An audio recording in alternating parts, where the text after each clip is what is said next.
whether that substance is a poison or not, and defines it. And then if it's going to be prescribed, it must go through a doctor's prescription. It can't be just mass distributed. You can't take these chemicals that are very toxic and just throw them out to everybody. They have to be controlled. There has to be labels on them. There have to be warnings on them, just like they're saying infants should not have fluoridated water because it's too concentrated for infants, and they know that it's a toxic substance. Problem is that infants aren't being told, parents aren't being told, and more than 3 out of 4 infants are being fed formula, so that a lot of them are getting fluoridated water, which they should not be getting to have their formula made. Yeah, and if I go back to the beginning of the program, don't forget the level in mother's milk tells you everything, 0.004 parts per million. And when you bottle feed a baby, you're giving that baby 250 times the level of fluoride that they would get from mother's milk. So who's right here, the American Dental Association or Mother Nature? I put my money on Mother Nature. The other issue that Bill's just raised, somebody, we're not quite sure exactly who, but somebody is practicing medicine without a license. Exactly. That's a good point. Let's go to Sandy, Utah. Scott, west of the Rockies. Go ahead, Scott. Yes, it's good to hear from Dr. Paul Conant again. I heard him a couple of times up here in Utah.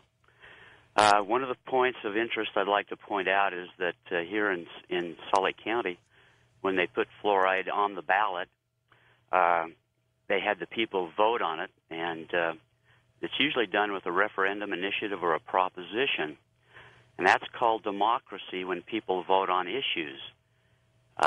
In a Republican form of government, which our founding fathers set up, the people vote on the representatives, and the representatives vote on the issues.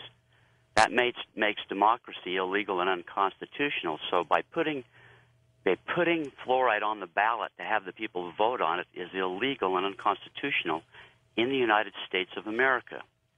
I want to point out, you go to Article 4, Section 4 of the Constitution. It says the United States shall guarantee every state in the Union a Republican form of government. I didn't know that, and I'm glad you brought that up because I'm going to look into that. That's very interesting. Now, the point here is it's a whole lot easier for you guys to go to a city council and show them the information and convince them than it is to go out there to the public and battle these guys that have all the money and their 60-minute sound bites and convince the public you're right. Now you take these references. Yep. Article 6 of the Constitution basically says the Constitution is the supreme law of the land. And any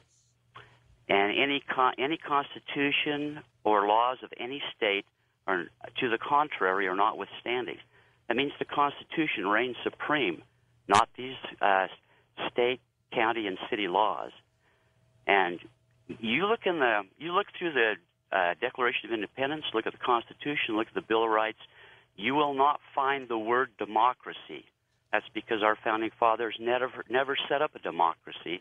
They set up a Republican form of government, so things like this wouldn't happen. Yeah. All right. He's right. Let's go to St. Louis. Anita, welcome to the program. Hi, Anita. Hey, hi. Thank you, guys. You guys are so brave. I'm just thrilled that, you've tackled this issue, and it's been near and dear to my heart for a long time. And I, along with lots of other issues, like MSG, and I cruised through the grocery stores, and I had some time one day and went down the baby food aisle and thought, I'm just going to see how much MSG they're throwing in the baby food. And sure enough, found lots of MSG, but I was also appalled to see that they were adding, big bold letters on bottled water for children and formulas and various different products, added fluoride for, the benefits of the teeth.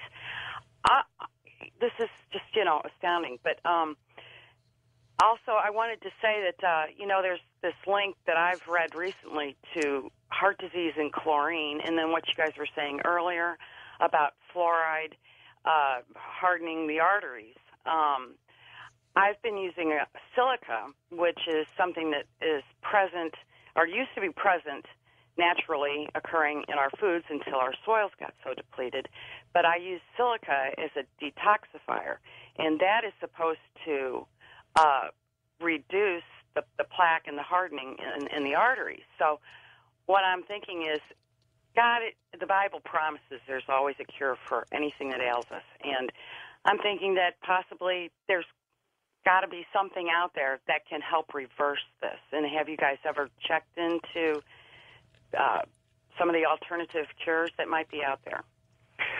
Well, I think the big cure is politics.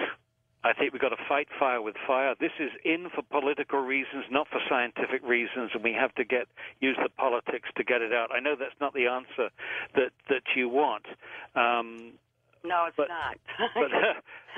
I'm up and awake because I'm in pain from my arthritis that's been caused from my lupus, and so there are millions of us that have been profoundly affected by this.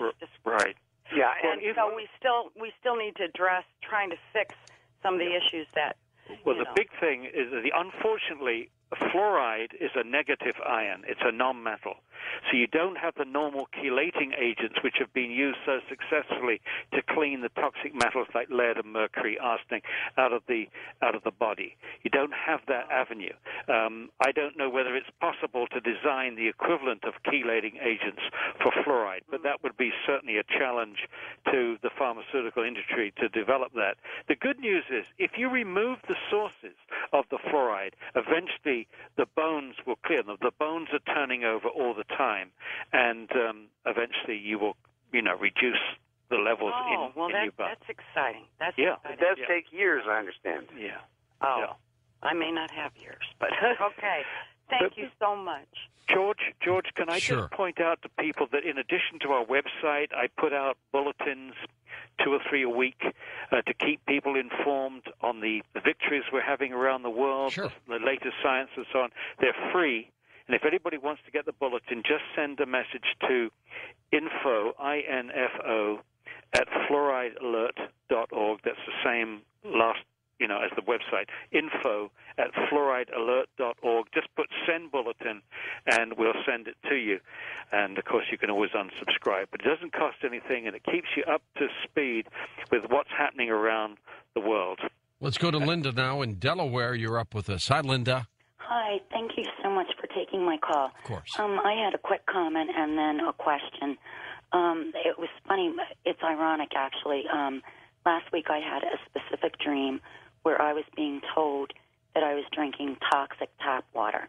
And when I dreamt that dream, I didn't think anything of it because I filter my tap water that I drink. But now I'm thinking, whoever told me in my dream, thank you.